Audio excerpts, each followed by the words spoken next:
నారా చంద్రబాబు నాయుడు గారు, జగన్మోహన్ రెడ్డి గారు వైజాగ్‌లో ఉన్నటువంటి ప్రభుత్వ భూములు, కళాశాలలు, ప్రభుత్వ కార్యాలయాలన్నీ కూడా తాకట్టు పెట్టేసేసి అప్పులు తీసుకున్నారని చెప్తా ఉన్నారు. ప్రభుత్వ కార్యాలయాలు తాకట్టు పెట్టుకొని బ్యాంకులు అప్పు ఇస్తాయా? ఇస్తే ఏ బ్యాంకుల్లో తీసుకున్నారు? మీ దగ్గర ఏదన్నా సాక్ష్యాధారాలు ఉంటే పలానా బ్యాంకు నుండి పలానా కార్యాలయాన్ని తాకట్టు పెట్టి ఇంత అప్పు తీసుకున్నారని చెప్పేసి ప్రజల ముందు పెట్టాల్సిందిగా నేను డిమాండ్ చేస్తూ ఉన్నా.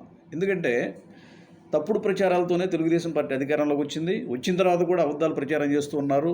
ఇది చాలా తప్పు అని చెప్పేసి నేను తెలియజేస్తున్నాను. ఇటువంటి తప్పుడు ప్రచారాలు మానుకొని ప్రజలకి సరైనటువంటి పరిపాలన అందించాల్సిందిగా చంద్రబాబు నాయుడు గారిని కోరుతా ఉన్నాను. అలాగే ఋషికొండ పైన 500 కోట్ల రూపాయలతో భవనాలు అవసరమా? 500 కోట్ల రూపాయలు టూరిజంలో ఖర్చు పెడితే ఎంతో అభివృద్ధి జరిగేది, ఎంతో డబ్బు వచ్చేదని చెప్తా ఉన్నారు. చంద్రబాబు గారు